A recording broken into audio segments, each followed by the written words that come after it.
Hello students, M&C Education welcomes you all. M&C Education में आप सबों का बहुत बहुत स्वागत. Today we are going to do chapter 6 of class 12th, which is application of derivatives. In application of derivatives, we are going to study in today's class increasing and decreasing functions. Now the question is, what do we mean by increasing and decreasing function? It is directly related to the graph of the function. Means if we have a function whose graph is like this one, you can see if it goes like this, that means what is happening here, if we are increasing the value of x, we are getting the increased value of y, right now.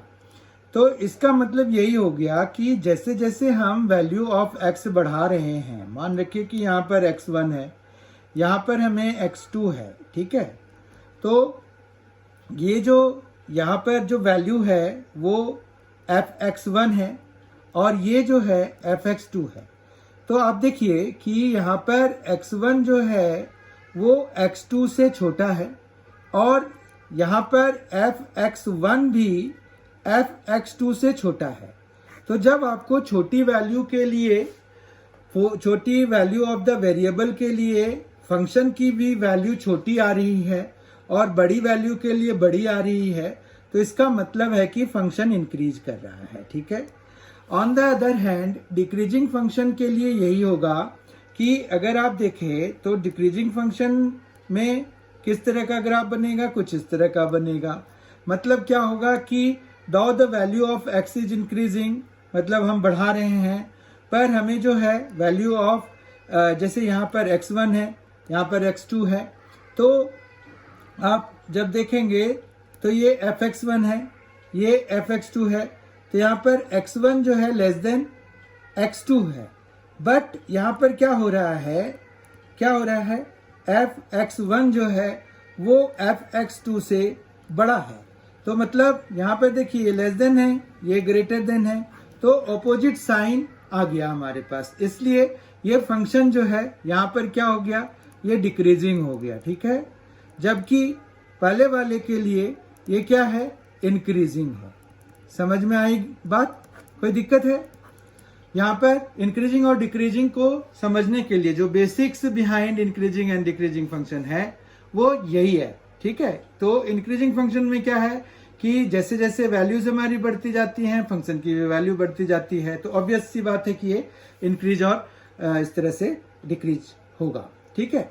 अब यहाँ पर देखिए कि how can we use the derivative of that function at some point to know कि कोई भी function increase कर रहा है या डिक्रीज कर रहा है. तो यहाँ पर उसके लिए हम एक पॉइंट ले लेते हैं. पॉइंट पे मान रखिए कि हमने ना एक टेंजेंट बना दिया. ये टेंजेंट को जब आप आगे बढ़ाएंगे तो ये जो है कुछ इस तरह से एक्स एक्सिस को कट करेगा, ठीक है. यहाँ पर कट किया तो ये जो है यहाँ पर जो एंगल बनेगा वो कैसा सा एंगल बनाएगा बताइए.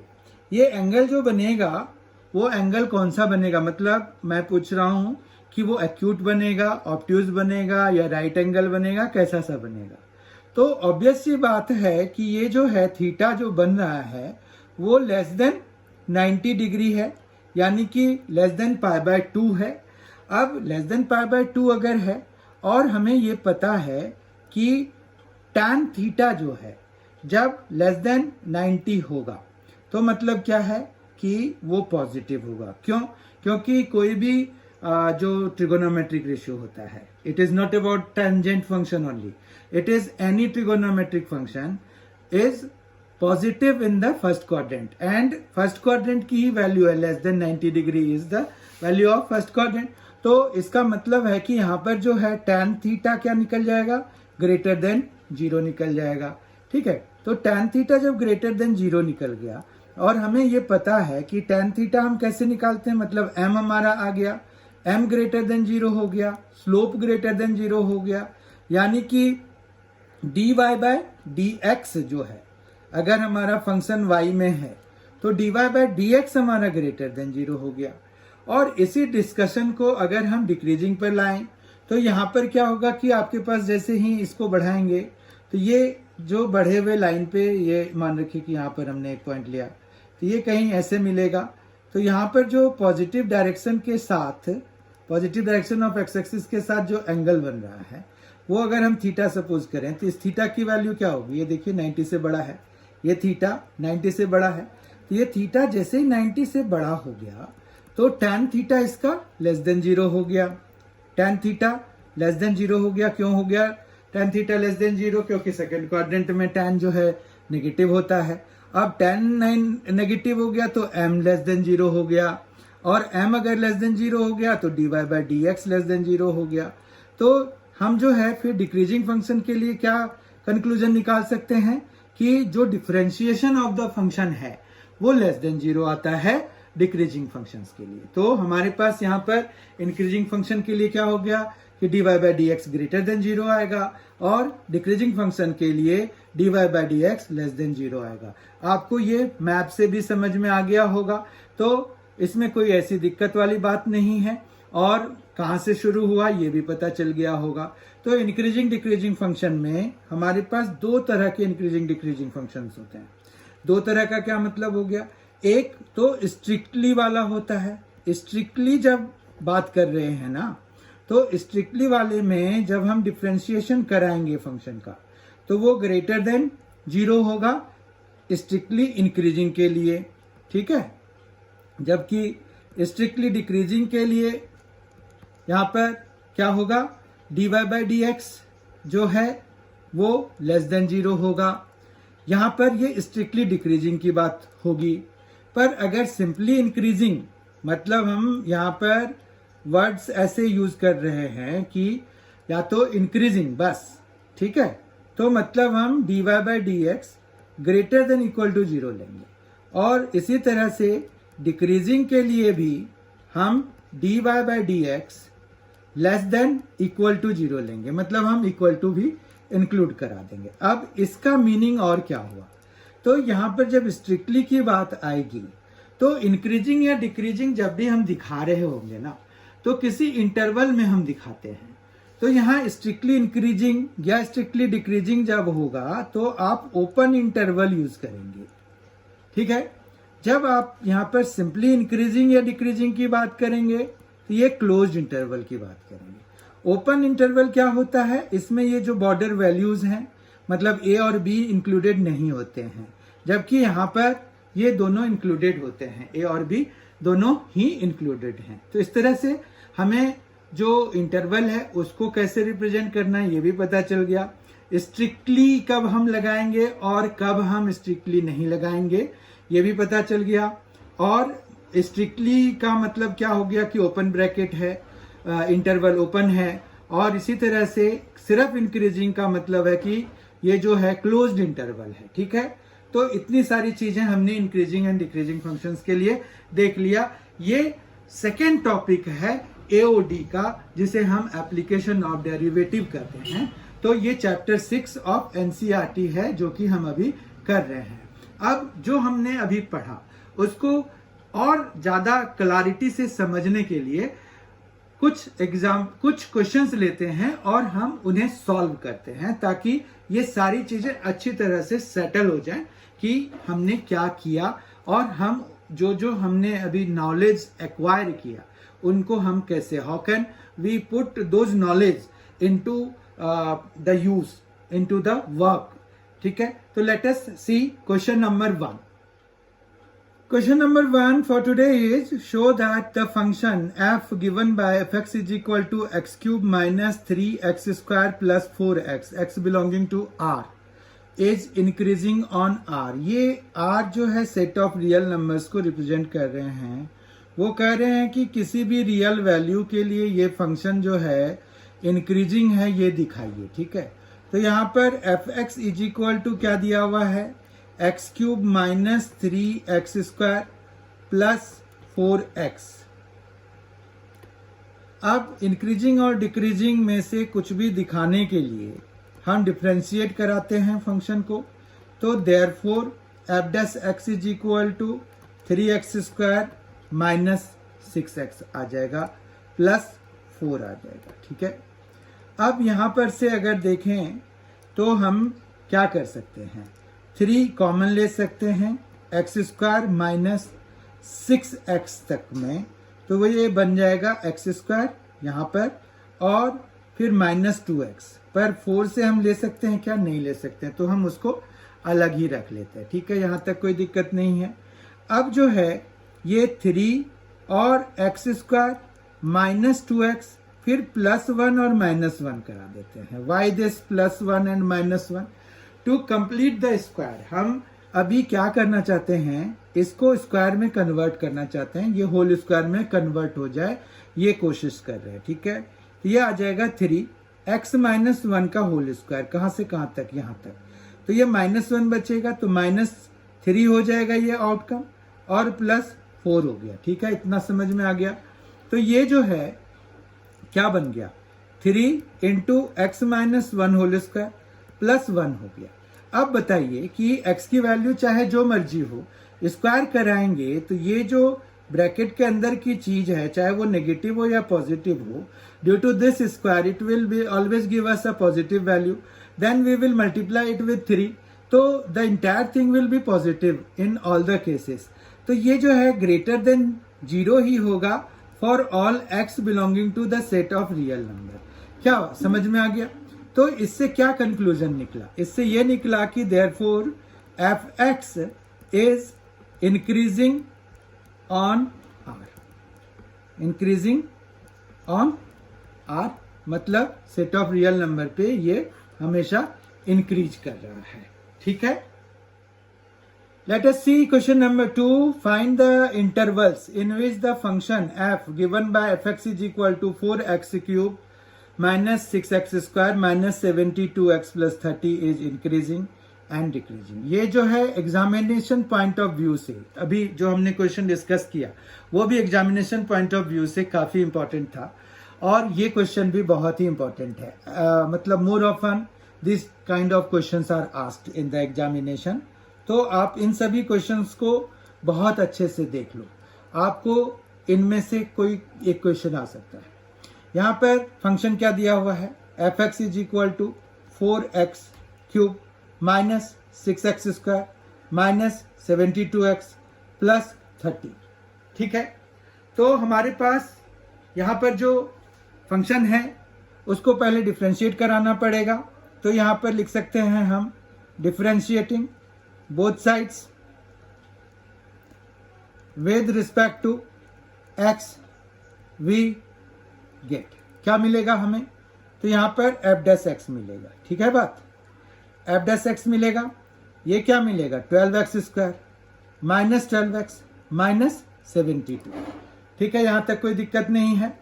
उसके बाद जो है हमें जब इंक्रीजिंग या डिक्रीजिंग के लिए इंटरवल निकालना है, मतलब हमें जो है पूरा सेट ऑफ रियल नंबर जो इंटरवल की फॉर्म में है उसके हमें सबसेट्स मतलब इंटरवल्स को बांटना है, एक तरह से कहिए पूरे रियल नंबर लाइन को हमें इंटरवल की फॉर्म में बांटना है। तो उसके लिए हम क्या करते हैं, इसको 0 से इक्वेट करा देते हैं।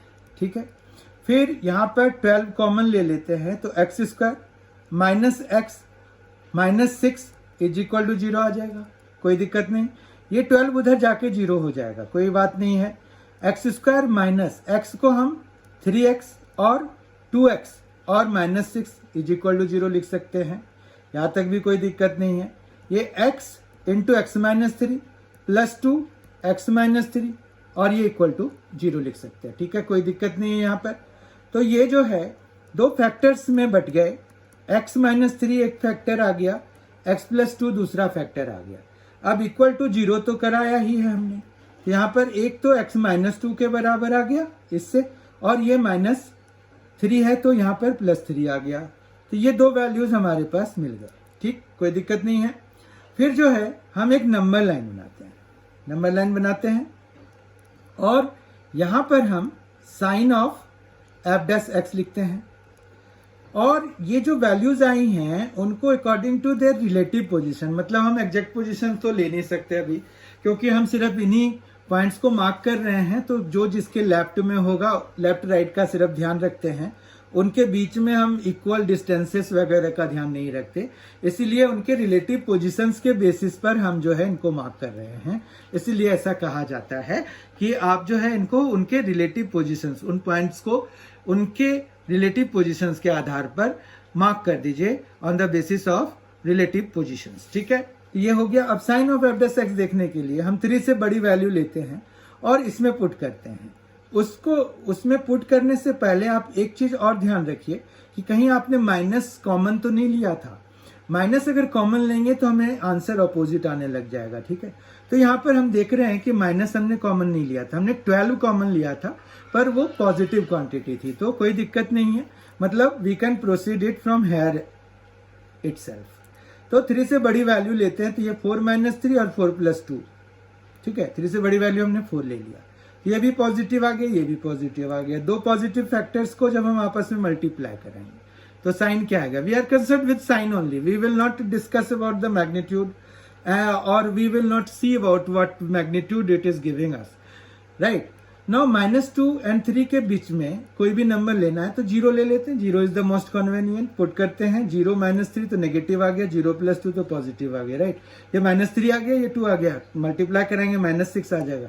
लेकिन हमें सिर्फ कंसीडर क्या करना है? माइनस करना है। ठीक है बात। उसके बाद हम -2 से छोटी वैल्यू -3 लगते हैं। -3 जब इसमें डालेंगे, -3 डालेंगे तो ये -6 आ जाएगा, यहां डालेंगे -1 आ जाएगा।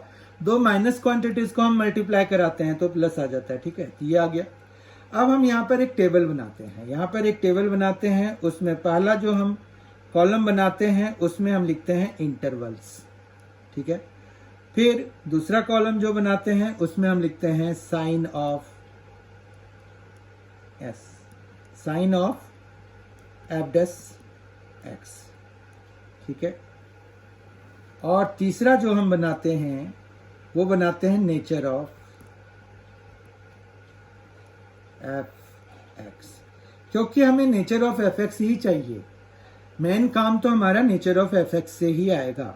अब यहां देखिए, अगर नंबर लाइन में से हम इंटरवल पिक करना शुरू करें तो पहला इंटरवल है -∞ से -2। ठीक है, अब यहाँ चूंकि उन्होंने सिर्फ इंक्रीजिंग एंड डिक्रीजिंग पूछा है, स्ट्रिक्टली नहीं पूछा है, तो हम यहाँ पर इंक्लूड कर लेंगे। ठीक है, तो इसमें साइन ऑफ f'(x) क्या है? प्लस है, पॉजिटिव है, तो नेचर क्या हो जाएगा? नेचर हो जाएगा इंक्रीजिंग। ठीक है, यहां तक समझ में आ गया। स्ट्रिक्टली हम लगाएंगे नहीं, क्योंकि हमने एक तो पूछा नहीं गया हमसे, और दूसरा हमने यहाँ पर स्क्वायर ब्रैकेट यूज किया है। -2 हमने इंक्लूड कर लिया है हमारे इंटरवल में। ठीक है, अब दूसरे पे आते हैं। -2 से 3 के बीच की वैल्यू लेते हैं। -2 इंक्लूड 3 इंक्लूड होगा, मतलब we are dealing with closed bracket, closed interval. Closed interval से हम डील कर रहे हैं। यहाँ -2 और 3 के बीच में साइन ऑफ f'(x) देखिए क्या है? माइनस है, तो यहाँ माइनस आ गया, तो यहाँ पर क्या आ जाएगा? डिक्रीजिंग आ जाएगा। कोई दिक्कत नहीं है, ये डिक्रीजिंग हो गया। Now we have third interval also, so we need to increase the table. Table हमने बढ़ाया और ये थर्ड इंटरवल के लिए भी जगह बनाया हमने। यहाँ पर 3 से ∞ है third interval and the last, तो यहाँ पर 3 इंक्लूडेड होगा। रिमेंबर, लुक एट दिस, -∞ हमने इंक्लूड नहीं किया और ∞ नहीं किया, ये हम कभी भी इंक्लूड नहीं करते हैं। ठीक है, क्योंकि ये एक रिप्रेजेंटेशन होता है, ये कोई नंबर नहीं होते। -∞ या ∞ कोई नंबर नहीं होता, इसलिए हम इसको इंटरवल में इंक्लूड नहीं करा सकते। तो ये हमेशा हमारा ओपन ब्रैकेट ही यहाँ पर यूज होता है जब उनमें से कोई एक ∞ या -∞ हो तो। और अगर दोनों ही, जैसे एक -∞ है और एक ∞ है, तो दोनों ही इंक्लूडेड नहीं होंगे, मतलब हमारा ओपन ब्रैकेट आएगा। ठीक है, तो इसीलिए जो सेट ऑफ रियल नंबर होता है वो ओपन होता है, राइट। अब यहाँ देखते हैं 3 और ∞ के बीच में प्लस साइन है, यानी कि ये पॉजिटिव साइन आ रहा है, तो यहाँ पर क्या आ जाएगा? इंक्रीजिंग आ जाएगा। इस तरह से हमें जो पूछा गया था कि आप इंटरवल्स बताइए जिसमें कि ये जो फंक्शन है वो इंक्रीज कर रहा है या डिक्रीज कर रहा है, तो हमने ये इंटरवल फाइंड आउट कर लिया। और अगर हम और क्लैरिटी के लिए लिख सकते हैं कि therefore F x is increasing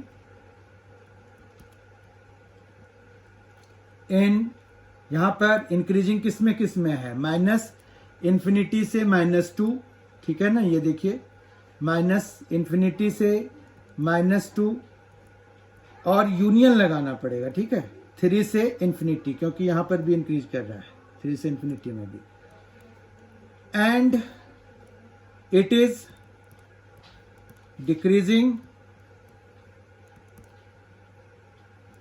in -2 to 3। ये हमारा फाइनल आंसर हो जाएगा। समझ में आई बात? तो इस तरह से हम जो है इंक्रीजिंग डिक्रीजिंग के क्वेश्चंस अटेम्प्ट करते हैं। Let us take another question. Question number 3, find the intervals in which the function f given by fx is equal to sin x plus cos x 0 to 2 pi x is belonging to is increasing और डिक्रीजिंग। फिर से वही question है basically, तो intervals ही find करना है। यहां पर देखते हैं एफ एक्स हमारे पास है sine x plus cos x 0 less than equal to x less than equal to 2 pi है। फिर यहां पर एफ डैश एक्स कराएंगे तो ये आ जाएगा cos x minus sine x, ठीक है। अब इक्वल टू 0 कराएंगे, ठीक है, इक्वल टू 0 कराएंगे गिव्स क्या मिलेगा हमें यहाँ पर cos x is equal to sine x. फिर इसकी जब वैल्यू निकालनी होती है ना तो हम इसको tan x में चेंज करा देते हैं, तो हम cos x से दोनों साइड डिवाइड करेंगे तो हमें tan x मिल जाएगा। अब tan x हम देखेंगे कि कब 1 होता है। tan x 1 होता है जब हमें x की वैल्यू π/4 हो जाए या फिर x की वैल्यू 5 π/4 हो जाए। मतलब π/4 तो फर्स्ट क्वाड्रेंट की वैल्यू हो गई, तो वहां पर तो tan π/4 1 होता ही है। फिर दूसरी वाली जो 10 है वो +1 होगा थर्ड क्वाड्रेंट में। अब π/4 को थर्ड क्वाड्रेंट में लेके जाना है तो इसमें हम पाई प्लस कर देते हैं, तो pi plus π/4 gives us 5 π/4। No problem with 8 I think. तो यहाँ पर हमारे पास π/4 भी है, 5 π/4 भी है। फिर जैसे हमने क्वेश्चन 2 के लिए एक इंटरवल बनाया था, we will do exactly the same thing है, पर यहाँ पर जो है ये 0 और 2 पाई तक ही हम अपने आप को कन्फाइन रखेंगे, ठीक है। फिर हमने वहां पर जो x की value according to their positions, relative positions mark करे थे, यहाँ पर भी करेंगे। तो ये हमारे पास एक π/4 हो गया, एक 5 π/4 हो गया। अब देखिए हमने यहाँ पर डिस्टेंस इन बिटवीन का ये ध्यान नहीं रखा, इसलिए सिर्फ रिलेटिव पोजीशंस का ही हम बेसिकली ध्यान रखते हैं। फिर यहाँ पर sign of f dash x का पता करते हैं, तो sign of f dash x के लिए हम अलग अलग वैल्यूज लेंगे, राइट, और वो हम एफ डैश एक्स में लगाएंगे। तो 0 से π/4 के बीच की कोई वैल्यू अगर लेनी है तो आप कौन सी लेंगे? π/6 लेंगे, ऑब्वियस सी बात है। तो हम एफ डैश π/6 की वैल्यू निकालते हैं। एफ डैश है हमारे पास cos x minus sine x, तो cos π/6 आएगा माइनस साइन π/6 आएगा, ठीक है। अब cos π/6 इज व्हाट? cos π/6 जो होगा वो होगा √3/2, ठीक है, जबकि sin π/6 जो है वो 1/2 होगा। तो अगर आप देखें तो ये यही आएगा ना, एफ डैश π/6 की value cos π/6 minus sine π/6 is equal to cos π/6 is √3/2, sin π/6 is 1/2, right. तो हम यहाँ पर देख पा रहे हैं कि ये ग्रेटर देन 0 है। आपको पहले भी बताया मैंने, we are concern with the sine only. तो as far as sine is clear कि भाई प्लस है या माइनस है, तो we will not go into that detail कि हमें न्यूमेरिकल वैल्यू क्या आ रही है, as numerical value is not at all needed है। Now in between π/4 and 5 π/4 what value of x can we take? We can take in between this π/4 and 5 π/4 π/2 we can take π/2 as its value। तो f dash π/2 हम निकाल लेते हैं।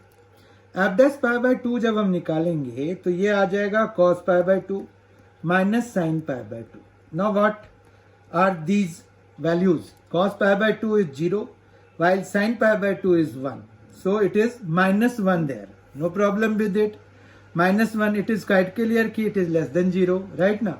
ये minus आ गया, तो क्या हम प्लस लिख दें? नहीं, कभी कभार क्या होता है आपको दो कॉन्जिक्यूटिव इंटरवल्स में साइन जो है सेम ही रह जाता है, तो इसीलिए इट इज ऑलवेज एडवाइजेबल है कि आप हमेशा चेक कर लीजिए कि प्लस माइनस और फिर क्या आएगा, ठीक है. ऐसे मोस्टली, कभी कभार की बात करी मैंने, मोस्टली ऐसा होता है कि ये ऑल्टरनेट साइन ही आते हैं, पर समटाइम्स इट मे हैपन कि दो कॉन्जिक्यूटिव इंटरवल्स में सेम साइन होते हैं. तो हमारे पास उसी को देखते हुए इट इज बेटर कि हम जो है 5 पाई बाय 4 से 2 पाई के बीच में कोई और वैल्यू ले लें. आप सजेस्ट करें कि 5 पाई बाय 4 और 2 पाई के बीच में कौन सी वैल्यू है, कौन सी वैल्यू हम ले सकते हैं जो हमें पता हो वैल्यूज. तो राइट, 3 पाई बाय 2 हम वैल्यू ले सकते हैं. तो ये आ गया cos 3 pi by 2 minus sine 3 pi by 2, right. Now cos 3 pi by 2 is 0 again, ठीक है, जबकि sin 3 pi by 2 is minus 1, so it will give us 1 and it is quite clear कि ये पॉजिटिव है. तो यहाँ पर साइन हमारा क्या आ जाएगा, प्लस आ जाएगा. अब फिर वही बात हो गई कि हम इंटरवल्स बनाएंगे. इंटरवल्स में हमें, चूंकि इंटरवल में इंक्रीजिंग डिक्रीजिंग पता करना है ना, तो हम इंटरवल्स बनाएंगे. यहां पर फिर sign of f dash x लिखेंगे और यहां पर नेचर लिखेंगे, ठीक है. इंटरवल में हम अगर देखें तो 3 इंटरवल्स हैं हमें. यहां पर 0 से पाई बाय 4 है एक, तो 0 से पाई बाय 4 ले लेते हैं. अब यहाँ स्ट्रिक्टली इंक्रीजिंग डिक्रीजिंग का कोई सवाल नहीं है, तो हम 0 भी इंक्लूड कराएंगे, पाई बाय 4 भी इंक्लूड कराएंगे. हम इंक्लूड क्या नहीं कराते हैं, माइनस इन्फिनिटी और इन्फिनिटी नहीं कराते, तो यानी कि 0 तो हम इंक्लूड करा सकते हैं ना. ऐसे भी अगर हमें कोई इंटरवल दिया हुआ है, तो वो अगर क्लोज्ड इंटरवल दिया हुआ है, देखिए आपको यहाँ पर क्या दिया हुआ है, क्लोज्ड इंटरवल दिया हुआ है, 0 से 2 पाई के बीच की वैल्यू दी हुई है. तो यहाँ पर 0 से पाई बाय 4 है, तो साइन आपका क्या है, यहाँ पर प्लस है, तो नेचर क्या हो जाएगा, इंक्रीजिंग हो जाएगा, ठीक है. फिर दूसरे इंटरवल पे आते हैं. दूसरा इंटरवल जो है वो है पाई बाय 4 से 5 pi by 4. Late us see this interval. Pi by 4 से 5 पाई बाय 4 है, तो हम जो है दूसरा इंटरवल पाई बाय 4 से 5 पाई बाय 4 ले लेते हैं. इसमें भी दोनों को इंक्लूड करा देंगे. साइन इसका माइनस है, ठीक है, देखिए आप, ये माइनस साइन है, तो यहाँ पर हम जो है माइनस साइन लिख देंगे और इसके लिए फिर यहाँ पर डिक्रीजिंग लिख देंगे, कोई दिक्कत नहीं है. जबकि थर्ड इंटरवल जो होगा वो हमारा क्या होगा, थर्ड इंटरवल हमारे पास है 5 पाई बाय 4 से 2 पाई, राइट. ये देखिए 5 पाई बाय 4 से 2 पाई तक, और उसमें साइन भी प्लस है, ठीक है. तो यहाँ पर 5 पाई बाय 4 से 2 पाई लेंगे, 5 पाई बाय 4 से 2 पाई लेंगे, और इसमें साइन जो है वो प्लस है, तो ये क्या आ जाएगा, इंक्रीजिंग आ जाएगा, कोई दिक्कत नहीं है. अब इसको अच्छे तरह से अगर हम समराइज करके लिखें, तो हम इसको यहाँ पर पहले तो ये टेबल कंप्लीट कर देते हैं. अब कोई दिक्कत नहीं, एक टेबल कंप्लीट हो गया. अब यहाँ पर हम फाइनल आंसर लिखेंगे. देयरफॉर यहाँ पर ए पार्ट जो है, f x is increasing in 0 to pi by 4 union 5 pi by 4 to 2 pi, no problem. जबकि हम दूसरा पार्ट जब लिखेंगे तो वो हो जाएगा कि भाई एफ एक्स जो है इज डिक्रीजिंग इन, ये है पाई बाय 4 to 5 पाई बाय 4. इस तरह से ये जो है आपको ट्रिगोनोमेट्रिक फंक्शंस, जो फंक्शन अगर दिया हुआ होता है, तो how we deal, how we find कि कौन से इंटरवल में ये इंक्रीज कर रहा है, कौन से में ये डिक्रीज कर रहा है, तो उसके लिए हमें ये एग्जाम्पल काफी हेल्पफुल होता है, ठीक है. ये आपको एक ओवरऑल आइडिया दे जाता है कि actually for trigonometric functions how we proceed into it to get whether the function or in which interval the function is increasing and in which interval it is decreasing, right? Now we will see the fourth and the last question of this session. Question number 4 and the last for today's session is prove that y is equal to 4 sin theta upon 2 plus cos theta minus theta is an increasing function of theta n0 to pi by 2. यहाँ पर theta is the variable, right? तो here we have what? Y is equal to 4 sin theta upon 2 plus cos theta minus theta. Now we need to differentiate both sides with respect to theta. We get what we get? Dy by d theta is equal to, we need to apply here the quotient rule. It will be 2 plus cos theta, then 4 cos theta minus 4 sin theta into minus sin theta whole upon 2 plus cos theta whole square. For minus theta, we will have minus 1 there. Got it or not? यहाँ question rule लगाया हमने. यहाँ पर देखिए denominator into differentiation of numerator minus numerator into differentiation of denominator, that is 2 का differentiation 0, cos theta का minus sine theta. ठीक है, यहाँ तक कोई दिक्कत नहीं है, बहुत अच्छे से समझ में आ गया होगा. तो this implies what are we getting here? dy by d theta is equal to 4 to the 8 cos theta plus 4 cos square theta. No problem with it. And then we have minus into minus. Here it is minus, here it is minus. Both will be multiplied to give us plus, and 4 sin theta into sin theta, so 4 sin square theta. No problem with it. Upon 2 plus cos theta whole square is there.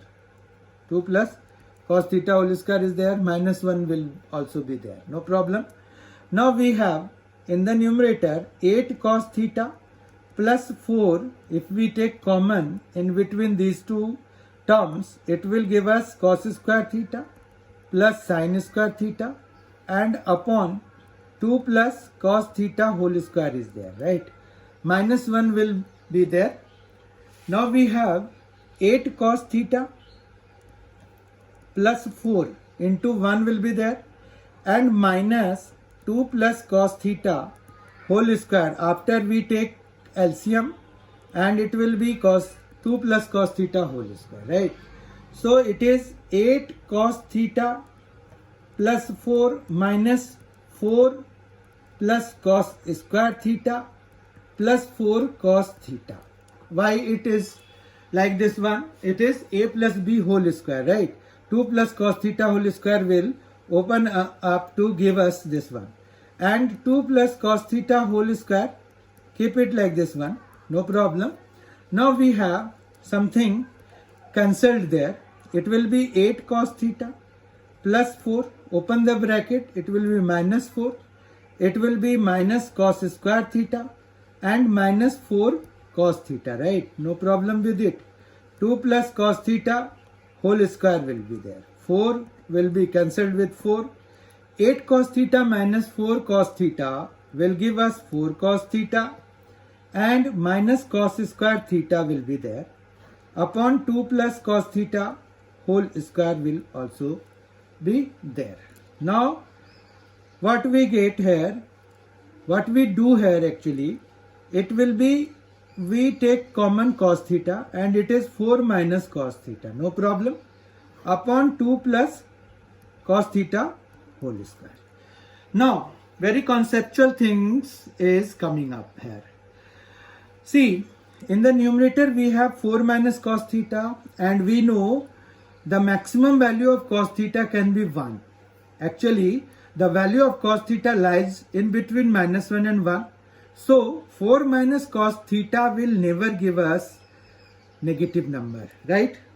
4 minus cos theta कभी भी negative number नहीं देगा, क्योंकि cos theta की value -1 और 1 के बीच में लाई करती है, और हमारे जो एक्सप्रेशन है उसमें हम 4 में cos थीटा माइनस कर रहे हैं, इसलिए it will always give us a positive value, right?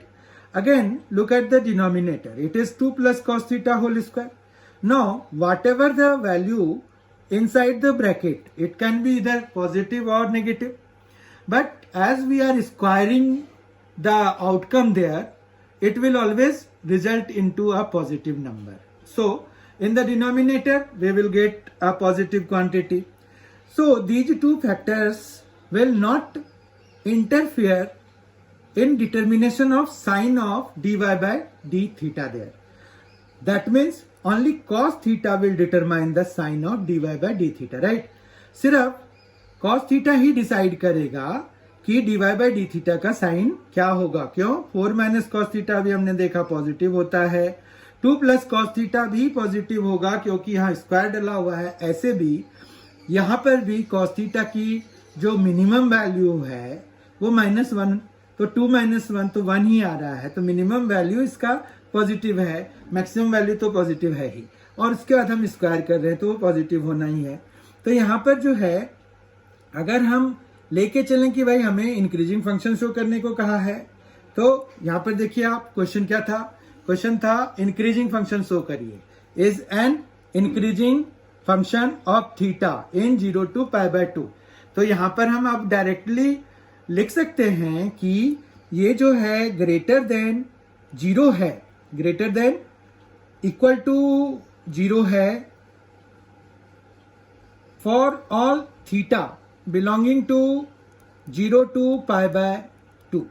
ठीक है, तो ये मतलब क्या हुआ? ये हो गया कि हमने ये शो करा दिया कि जो dy by d थीटा हम लेके आए थे वो हमेशा ग्रेटर देन इक्वल टू 0 है. तो therefore y is an increasing function of theta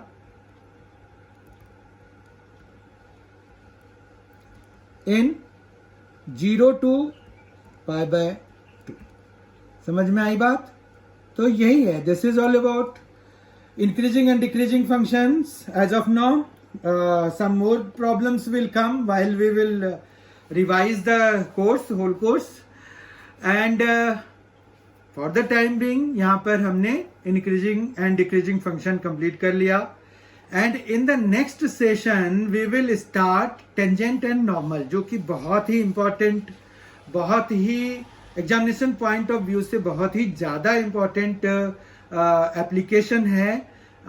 और इस चैप्टर का जो मतलब सबसे इम्पोर्टेंट जो सेक्शन है वो एक तरह से कहिए कि आपके पास है तो ऐसे मैक्सिमा मिनिमा इस चैप्टर का सबसे इम्पोर्टेंट सेक्शन, बट ये टेंजेंट एंड नॉर्मल भी कम नहीं है. ठीक है, तो टेंजेंट एंड नॉर्मल से भी कई बार देखा गया है कि 6 नंबर के क्वेश्चन आ जाते हैं, इसीलिए टेंजेंट एंड नॉर्मल भी इक्वली इम्पॉर्टेंट है हमारे पास. ऐसे तो सारे ही सेक्शन इसके इम्पॉर्टेंट है. तो इस तरह से I hope you have enjoyed this session. In the next session we will start tangent and normal to a given curve. That is another application of derivatives. So please be there. Thanks a lot for being with us. Thanks a lot. Thank you so much. Enjoy yourself.